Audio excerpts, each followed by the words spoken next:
नमस्कार दोस्तों, आपका स्वागत है आप ही के अपने चैनल पर। मेरा नाम संजीव गुप्ता है। आज हम बात करने जा रहे हैं कि देश दुनिया में ये सब क्या हो रहा है। ट्रम्प इतना चूचू का मुरब्बा क्यों बन गया। चूचू के मुरब्बे से हमारा मतलब कि उसकी कोई सेइंग ख़त्म होती जा रही है, अमेरिका की चौधराहट ख़त्म हो रही है। क्यों, मैं बताता हूँ।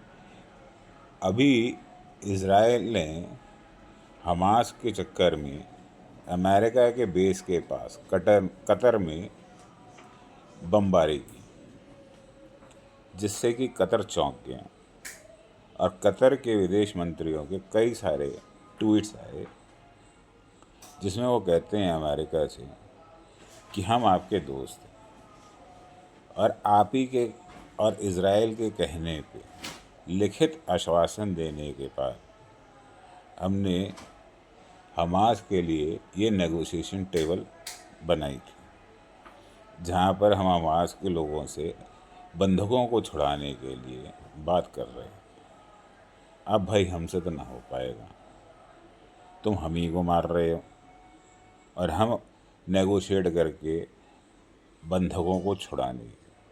दूसरा वो ये सोच रहे हैं, वो क्या कोई भी सोचेगा यार हम तो आपके दोस्त हैं, आपसे इतनी बड़ी डील कर रहे हैं और फिर आप ही के लोग, आप ही का दोस्त हमें मारने में लगा हुआ है। ये तो वही हमारी इंटरनेशनल बेइज्जती हो गई। और दूसरा, आपका कोई से नहीं, तो फिर हम आपके लिए क्यों करें। फिर उनका विदेश मंत्री रशिया के विदेश मंत्री से मुलाकात करने पहुंच गया, जबकि उन्हें पता है कि वो भी सेम ग्राउंड पे यूक्रेन के साथ इतने टाइम से लड़ाई झगड़ा हो रहा है और पुतिन सुनने को तैयार नहीं। तो वो नेतन्याहू से कैसे, जबकि रशिया में जब इज़राइल ने ईरान पर युद्ध किया था तो रशिया खुल के सामने आया था, लेकिन इसमें नहीं आएगा, उसे भी पता है। लेकिन अब उन्हें और अब मीटिंग करने के लिए उन्हें OSCE की मीटिंग बुलाई है कि भाई सारे मुस्लिम देश आके मिलो, बैठो और फिर एक रणनीति बनाओ कि अब क्या करा जाए। अरे कुछ नहीं कर सकते ये मुस्लिम देश, क्योंकि अमेरिका ने इतनी इन्वेस्टमेंट और इतने सारे बेसिस वहाँ बना रखे, उनकी सुरक्षा वगैरह के लिए अमेरिका ही जिम्मेदार है। तो उससे पंगा तो वो ले नहीं पाएंगे। लेकिन ये हिंदुस्तान के लिए और बाकी देशों के लिए एक सबक है कि अमेरिका कितना कमज़ोर हो चुका है और उसकी पॉलिसीज़ शुरू से हर बार हमने देखा भी है कि जब इंडिया पाकिस्तान की लड़ाई 1971 में हुई थी तो वो अपना 7th फ्लीट लेकर हमको मारने आए थे, लेकिन उससे हमारा बचाव दो तरीके से हुआ। एक तो हमारी रणनीति थी और दूसरा रशिया में जिसके साथ जो ट्रीटी साइन हुई थी, उस वजह से उन्होंने अपनी न्यूक्लियर सबमरीन्स वहाँ भेज दी थी, जिस वजह से 7th फ्लीट वहाँ से वापसी लौटा।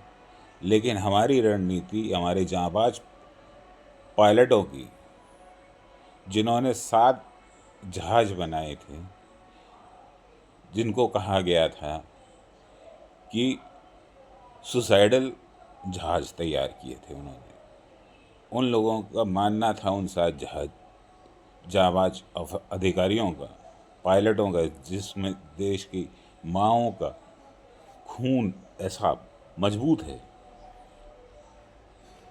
कि उन्होंने अपने देश पे मिटने वाले, मरने वाले जाबाज पैदा करे हैं। सलाम है उन माँओं को। उन्होंने डिसाइड किया था कि हम अपने जहाज़ में पूरा गोला बारूद भर के फुल स्पीड से जाके उस 7th बेड़े में ही घुस जाएंगे और वहाँ जाके खुद भी फट जाएंगे, और उसमें खुद की तो मौत होगी। इसीलिए उसको सुसाइडल मिशन कहा गया था कि हम तो मरेंगे लेकिन तेरी 7th फ्लीट लेके मरेंगे। तो ये थी हमारी जांबाज, जिसकी बात जब CIA को ये पता चला तो घबरा के वापसी हुए। तो हमसे पंगा नहीं ले सकते अमेरिका, हमारा जांबाजी इतनी है।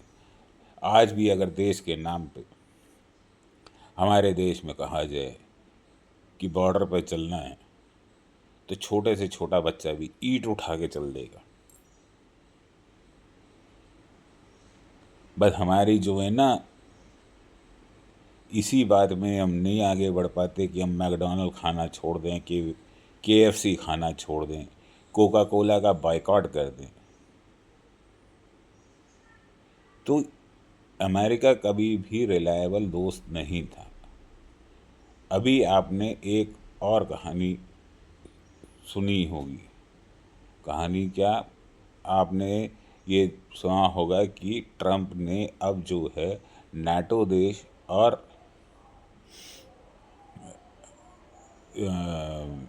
यूरोपियन यूनियन से कहा है कि हिंदुस्तान पे 100% टैक्स लगाओ, और चाइना पे। तो ये हमसे दगाबाजी अभी भी करने को तैयार बैठा है। अगले एपिसोड में इसकी बात करेंगे कि, क्योंकि ये बहुत लंबा हो गया है, कि इसके पीछे को डिकॉड करने की कोशिश करेंगे। धन्यवाद।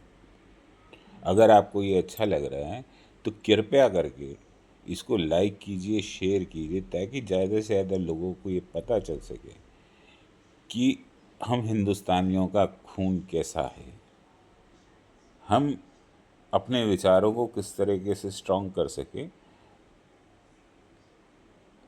और सब्सक्राइब करना ना भूलिए। धन्यवाद।